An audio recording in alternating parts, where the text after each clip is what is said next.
In nomine Patris et Filii et Spiritus Sancti. Amen. Fratres carissimi te iterum fidere Patris Allegro Veritas liberavit vos. Jumpa lagi dengan Patris Allegro. Welcome back into the jungle of Protestantism.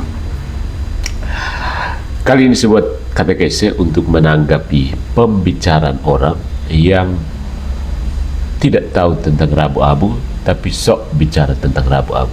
Si Ferguson. Dalam sebuah khotbahnya, si Ferguson, mari kita membantai logikanya. Sudah saya bilang, Ferguson ini kepala besar, tapi otaknya sepotong. Ada abu di dahi, ada abu di logika. Abu di dahi, abu di logika. Jadi saudaraku, ini catatan tentang Rabu-Abu, munafik, dan kebiasaan mengganti teologi dengan bentakan. You know who this person. Kita namakan Ferguson. Ada satu jenis khotbah yang selalu laku keras di pasar rohani. Khotbah yang mulai dengan diagnosis, lalu disusul vonis, dan ditutup dengan makian. Seolah-olah keselamatan itu paket bundling. Ayat plus emosi plus label iblis. Dalam videonya, Ferguson membuka dengan tembakan lurus. Kamu tuh munafik, mengerti tidak? Lu tuh munafik, mengerti kosonde. Nah, dia kemudian melukiskan skenario yang sebenarnya cukup realistis. Orang baru menerima tanda abu, pulang lalu kembali mabuk, pornografi, selingkuh. Lalu pertanyaan retorisnya menyusul. Apa gunanya itu kalau tanpa komitmen bertobat yang sejati?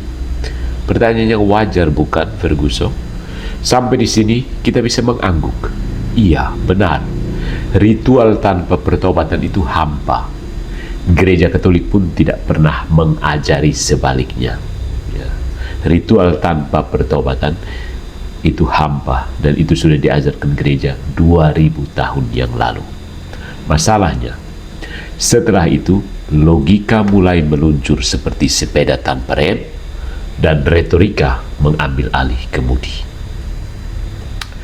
Mari kita bongkar satu persatu. Yang pertama, dari kritik munafik ke teologi anti tubuh. Di sini ada false dikotomi atau dikotomi palsu.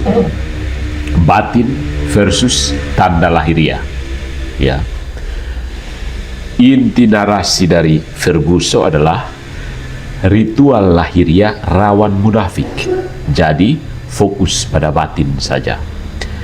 Dia mengutip Ibrani bab 9 ayat 13 sampai 14 untuk menegaskan bahwa abu atau darah hewan hanya menyucikan lahiriah, sedangkan darah Kristus menyucikan hati nurani. Secara biblis itu benar, tetapi cara Ferguson ini memakainya mengandung jebakan klasik. Apa jebakannya? Seolah-olah kalau batin penting, maka tanda lahiriah pasti problem. Ya, ini false dikotomi. Belum tentu.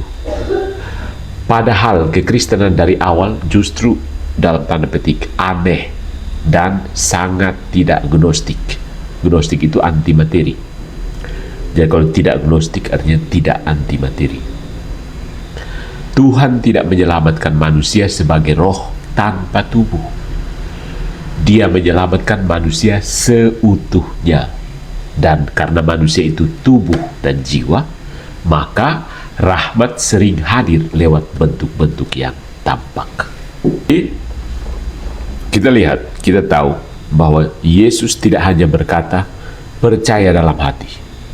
Dia itu dibaptis secara nyata, memakai roti dan anggur, menyentuh, meludah, mengurapi, membentuk komunitas nyata, bukan sekedar klub rasa rohani. Kalau logika seperti ini, lahiriah sama dengan rawan munafik, sama dengan lebih baik dihindari, itu dijalankan sampai ujung, artinya tarik terus pakai logika ini, maka yang runtuh bukan hanya Rabu-Abu Ferguson, tapi seluruh struktur iman inkarnasional yang justru menjadi ciri kekristenan. Ya, Rabu-Abu itu bukan pengganti pertobatan. Rabu-Abu itu tanda yang menyentil pertobatan. Tanda itu bisa disalahgunakan, benar. Tapi sesuatu bisa disalahgunakan, tidak otomatis salah, bukan? Pisau bisa untuk memasak atau membunuh. Solusinya bukan melarang pisau, tetapi membentuk karakter pemakainya. Jadi kalau malas membentuk karakter orang, berhenti. Yang kedua, mari kita lihat falasi straw man. Ya, akhir-akhir ini di sosial media itu banyak orang melempar begitu saja tuduhan straw man. Oh, kamu straw man. Oh, kamu straw man, tanpa menunjuk apa itu straw man. Oke, mari kita berusaha untuk tidak sekedar melemparkan straw man, bahwa mereka itu menyerang Katolik versi karikatur. Nah, mari kita bahas. Seolah Katolik menganggap abu itu sama dengan jaminan suci. No, Ferguson, 999. Narasi yang diulang oleh Ferguson adalah, kalau gosok-gosok di jidat pulang masih dosa, berarti munafik. Tradisi atau ritual cuma ritual. Protestan ini merusak kekristenannya. Ini bukan bantahan terhadap teologi Katolik. Ini bantahan terhadap hipokrisi manusia. Sesuatu yang Katolik sendiri sudah khotbahkan 2000 tahun. Dalam liturgi Rabu-Abu, gereja tidak mengatakan ambil abu lalu aman, macam sola fide itu, sekali selamat tetap selamat. No, gereja mengatakan bertobatlah dan percayalah kepada Injil, ya kan? Ritualnya itu sendiri, ritual Rabu-Abu itu berfungsi sebagai pengingat. Manusia itu debu, finite artinya terbatas, rapuh, akan mati. Dan karena itu, jangan main-main dengan dosa, Ferguson. Kalau seseorang sesudahnya jatuh lagi, itu bukan bukti ritual salah. Itu bukti manusia lemah dan butuh disiplin rohani yang lebih serius. Doa, puasa, sedekah, pengakuan dosa, pembimbingan, dan komunitas. Butuh komunitas, tidak bisa sendiri saja. Nah, ironinya adalah Ferguson menyerang ritual kosong, tapi dia sendiri memberi alternatif yang lebih sering kosong, bahkan sering lebih kosong. Teologi instan, terima Yesus sebagai tombol sakti, seakan pembaptisan, pembinaan kebajikan, latihan askese, dan pertobatan sehari-hari hanyalah aksesori. Ya, jadi itu instrumen, itu karikatur posisi Katolik, bukan posisi Katolik yang sebenarnya. Yang ketiga, kesalahan tafsir moral. Jangan pamer dijadikan jangan terlihat. Beda, jangan pamer dan jangan terlihat, itu dua hal yang berbeda. Matius bab 6 itu bukan larangan simbol, tapi larangan narsisme rohani. Ferguson berkata seperti ini, puasa jangan kelihatan, abu di jidat kelihatan, maka abu di jidat itu riskan pamer. Ini logika yang tampak rapi, tapi cacat pada sendinya.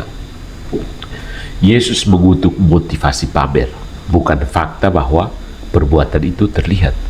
Kalau prinsipnya yang terlihat sama dengan pamer, maka kebaktian publik bermasalah, KKR itu masalah besar. Khotbah di YouTube bermasalah besar karena pamer, cari follower, likers, subscribers. Hafalan ayat yang diumumkan bermasalah. Bahkan seruan amin di mikrofon bermasalah. Padahal Yesus juga berkata, biarlah terangmu bercahaya di depan orang. Artinya bukan tidak boleh tampak, melainkan tampak tanpa mencari pujian. Rabu-Abu itu liturgi publik, bukan kontes kesalehan. Yang perlu dikritik bukan abunya, melainkan mental pamernya. Itu dua hal yang berbeda. Kita lihat yang keempat, teknik retorika. Teknik retorika. Protestan itu jagonya di retorika, logika kuah kosong, logika cetek. Ya. Dia menukar argumen dengan bentakan seperti biasa, mulai dari rektor sampai cleaning service-nya. Moral intimidation, menguasai orang dengan label. Ya, ini yang paling muncul dalam polemik Protestan. Kata-kata seperti iblis, setan, munafik dipakai sebagai palu godam. Ya, ini bukan sekedar tegas, ini cara menutup dialog rasional. Karena begitu label ditempel, orang bukan lagi diajak berpikir, tetapi dipaksa untuk tunduk. Ya, ritual bisa menjadi formalitas, ya, tapi ritual juga bisa menjadi sarana pembentukan jiwa, ya. Dosa bisa berulang setelah tanda pertobatan? Ya. Lalu apakah itu membatalkan tanda? No. Membutuhkan dalam, bukan umpatan.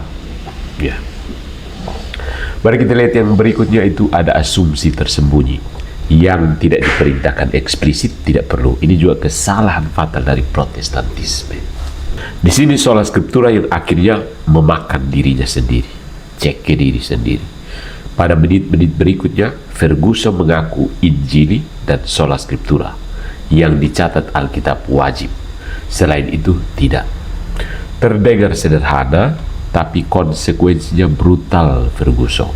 Karena Alkitab tidak memerinci format kebaktian modern, durasi khotbah, model panggung, sound system, radio talk show rohani, video YouTube, dan sebagainya. Bahkan sakramen hanya 2 juga butuh argumen historis teologis yang rumit dan tidak sesederhana slogan sola scriptura. Sola scriptura itu sering bekerja begini, menuntut eksplisit untuk tradisi orang lain, tetapi mengizinkan implisit untuk tradisi sendiri. Sadar kau Ferguson, jangan standar janda, jandanya janda pirang lagi. Kalau konsisten, banyak praktik Injili modern harus dibongkar habis. Tapi biasanya yang dibongkar justru tradisi Katolik, karena targetnya bukan konsistensi, melainkan identitas kelompok. Ya kan? You can kamu bisa memverifikasi sendiri lewat media sosial. Berbagai berserakan di situ polemikus Protestan yang logika tidak jalan, yang jalan hanya retorika. Kemudian yang keenam, konsekuensi logisnya, kekristenan jadi spiritualisme tanpa kalender. Itulah alasannya kenapa saya sering mengulang hal yang sama. Protestantisme itu perusak kekristenan. Tinggalkan segera. Kalau ritual publik dicurigai, tradisi dibuang, tanda lahiriah dianggap rawan, dan pertobatan direduksi menjadi momen terima Yesus, maka yang tersisa adalah iman yang sangat privat, minim disiplin, minim askese, minim waktu suci, minim tubuh bersama. Ya, komunitas. Kekristenan kehilangan ritmenya, padahal manusia belajar bukan hanya lewat ide, tetapi lewat kebiasaan, ritus, dan waktu. Tradisi itu seperti rel kereta, ya. Dia tidak menjamin kereta sampai, tapi tanpa rel, kereta hanya berputar-putar di tanah berlumpur, mengira dirinya bebas, padahal cuma tersesat. Itu posisi kau Ferguson. Ya. Yang ketujuh, sintesis Katolik.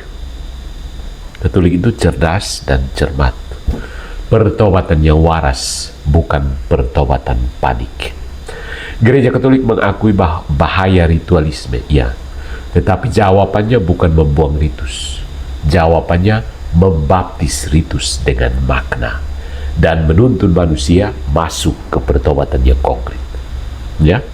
Rabu Abu menandai awal Prapaskah, sebuah masa latihan rohani.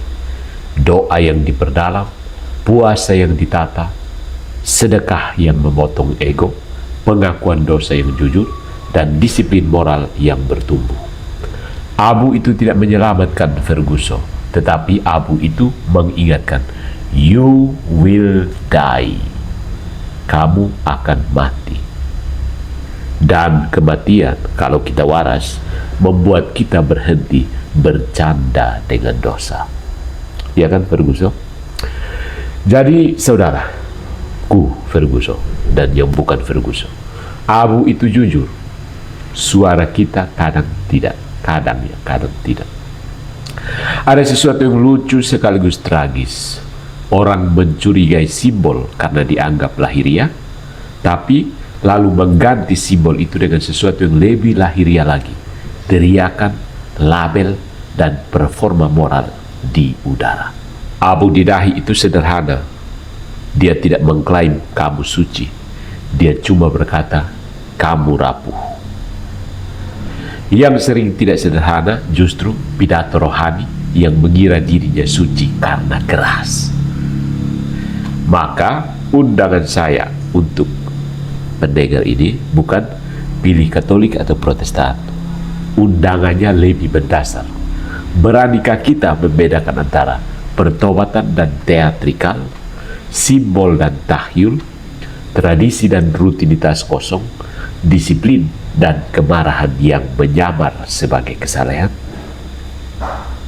Karena iman yang matang tidak takut pada tanda. Iman yang matang takut pada satu hal, kebohongan yang nyaman, terutama ketika kebohongan itu terdengar rohani. So, keep calm and stay away from Protestantism, Ferguson.